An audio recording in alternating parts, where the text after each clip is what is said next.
Hi, everyone. Good to see you today. All right. Now that it's autumn, things seem to be coming back into a proper role, if you will. This summer has been incredibly crazy. Um, this is the first year that I've really tried to sell my cookbooks or sell my books and sell myself. And it was stressful, and it was definitely an experience that I would love to repeat. Um, you'll see me doing it again next summer, and I'll still be doing events, although it'll be smaller stuff, and I won't always have my tent with me and such. Although, with that in mind, I believe this Saturday will be the last time to see me with my full setup. The only thing I won't have is a live fire because they don't want me to burn down Jaffrey Commons. Dang it. But I will be in the middle of Jaffrey, New Hampshire, right outside the Toronto Dominion Bank, across from the war statue. And I will have my tent. I will have fake fire. I will have books. And I will not only have cookbooks, but I will also have a couple of my vampire novels. I don't have a lot of them in stock, but you can get them online. And I will happily do that. And just so as you all know, Blood Moon, which is the third book in the Alexandra Taylor or Taylor Mage series, the final completing the trilogy, is going to get written this November. So knock on wood, hopefully that'll be out by next year. Yeah, I'm really excited. So the upcoming events that I have are Scarecrow on the Commons. That's this Saturday, October 8th from 11 to 3. It's not a big one. It's going to be fun. There's going to be kids making scarecrows. There's going to be vendors. I believe that the Legion is doing something up the road. You know, it's a wonderful get-together thing for families. So please come on out and support our neighborhood and all that stuff. Oh, excuse me. My second event that I'll be doing that I currently have booked is the Jaffrey Holiday Craft Fair. I don't yet know whether I'm going to be upstairs or downstairs. My goal is to be upstairs, right near the door, because I get hot and everybody else gets cold. So if you want to come see me in that, I will have cookbooks, and we'll see. If I'm lucky, maybe I'll have some other things, little knickknacks, but we'll see. I do not yet know what I will have at my booth. Other than that, there will be cookbooks. So come on out and visit with me and come learn things and learn about medieval cooking. All right. Oh, sorry, it's been a long day already. I've been up, I've been cooking, I've been running around, I had an eye exam, blah, blah, blah. Great. Week 3, Nano Prep, guys. We have 1, 2, 3, and a couple of days, 3 weeks and a couple of days until NaNoWriMo. It's almost November, folks. Okay, it's spoopy month. It's Halloween month. So, you know, chop, chop, chop. This week, NaNoWriMo has us doing exercises called picking a plotting method and experimenting with it. So they have like a little exercise that you can do to figure out what plotting method works best. It's an interactive quiz, and it's on nanowrimo.org/nano-prep-101. And then you'll go down to week 3 exercise. And you have a quiz that you take, and it will help you decide whether you are a pantser, a plotter, or a plantster in between. And just in case you don't know what those are, a plotter is somebody who plots in advance and has the general outline of the story and possibly more details than that, all pre-written, so that when you sit down for NaNoWriMo, you are just writing and you know what you're going to be writing. Pantser is somebody who writes by the seat of their pants.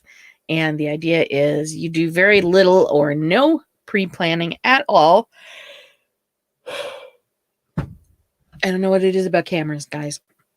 Anyway, you do no No preparation. You sit down on November 1st and you start writing and you keep writing until you get to the end of your story.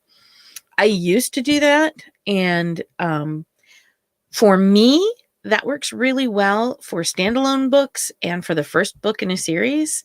But once you start getting into, I have recurring characters, I am referring back to things that happened in the first and second novels. I can't do that anymore because I need to have all of my dates and times correct. From a continuity point, you just don't really have a chance. It's really important to have it cemented, because it is. If you've already written stuff, you can't go back and change it. I mean, you can, but it looks bad. And then a plantser is someone who's in between a plotter and a pantser. And the idea is you do some plotting, but not a lot. And that's where I was last few years. But I'm actually thinking this year I'm going to get into a much bigger, I'm doing more plotting this year because I think it will work better for me. So there are different kinds of plotting methods that you can use. They have, let's see, the jot, bin, pants method, the plot roller coaster, the 9-step plot dot, the save the cat beat sheet, and Katie Tastic's 3-act, 9-block, 27-chapter outline. And then you can go and join in the plotting conversation on the NaNoWriMo forums. They have additional stuff you can read. How to approach planning, how to outline your story like a subway map, 3 tips to avoid a soggy novel middle, 6 ways to add suspense to any story, 5 tips for fast drafting. They have a whole bunch of really cool resources that you can use. I will tell you from personal experience, I am of the opinion at this point that the Save the Cat Beat sheet, while good for certain types of novels like romance novels, works really well. Fantasy, not so much, and science fiction, not at all. I don't like the way that I think it's been overused. And where in romance, that's not necessarily a bad thing. Romance embraces some of those tropes and uses them in some unique ways. But from science fiction and fantasy and historical romance and things like that, it's actually kind of it's off-putting. I find personally, I can almost always pick out when somebody's used beat the cat plotting when I'm reading someone's novel. So anyway, each of the different kinds has these wonderful different ways you can do things. So they've got documents you can fill out,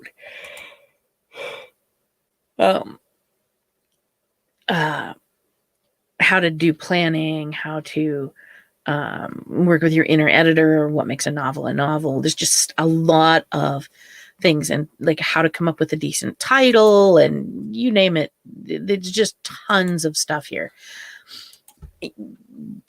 It's there to be used, and I highly recommend that anybody who's going to be doing Nano at least go and have a look through the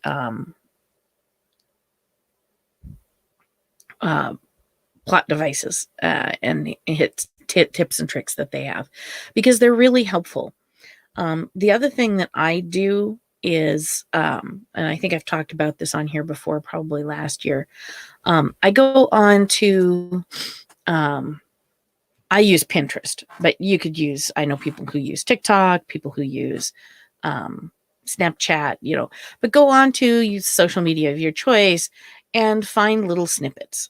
People on Pinterest have a tendency to create things, and then at the bottom they say, hey, if you want to borrow this or you want to use this, file off the serial numbers, make it your own. And so they are available to use by anybody who wants to. And that's a lot of fun.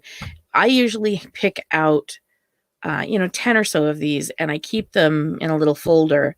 And if I get stuck and I have writer's block, or I feel like it would help move my story in the way that I want it to go, I'll pull one of these out and I will actually utilize it and make it work in my story. I use them as a way to jumpstart my brain when it's not functioning the way I want it to, so that my story keeps flowing. And that can be really handy. You might decide to, I know people who pick up those, those little magnet kits you can get, and each magnet has one word on it, and people make poems on their fridge. You could get something like that and have a little magnet board up beside your desk and throw magnets on it. Pick, 5 random ones and stick them up there, and that's what you have to write about. Anything like that just keeps your creative juices going. So you want to jot a few things down so that you have at least a basic idea. I mean, even somebody who's doing full-on pantsing, you want to know what you're going to be writing about.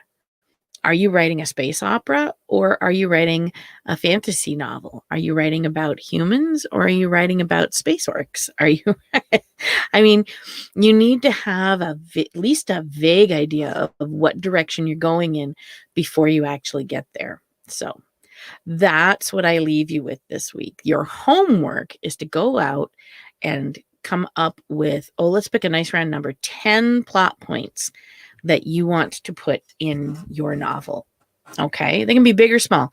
I'm not saying you have to write down, every single big plot point. But what I usually try to do is I do 3 big plot points. I do 3 very minor, and then 3 kind of in the middle. And then I sort of scatter them around so that it turns into this little wavy thing, so that you have that building, and then, a denouement, come down a little bit and then build up again. And that keeps people interested. Excuse me. So I just finished reading a trilogy of books. The first book was called Wool. The second book was called Shift. And the third book was called Dust. And it's been a while since I've run into a book that has grabbed me and forced me to continue reading. I could not put this series down. It is, first off, the guy originally self-published it. He was picked up by a publishing company because his book was that good. And it is. Fascinating. It's interesting. It has good plot movement. And even though you're dealing with such a very small space, and I'm not going to get into why, but I mean, it all takes place in one tiny place for the most part, it's still fascinating. Oh my gosh. He really captures how to show, not tell, in all the appropriate ways. He does great descriptions, but not too much. He does fantastic dialogue, but again, not too much. Just a really good job. I think we popped in and out there. Anyway, it's a really good series. I highly suggest you go out and find it. All right. With that in mind, I seem to have issues with my internet connection, so I'm going to say goodbye. Don't forget to like and subscribe, and remember to go to NaNoWriMo.org and check out the available plot help that they have. All right. You guys have a great week. I'll see you next week. Okay. Bye.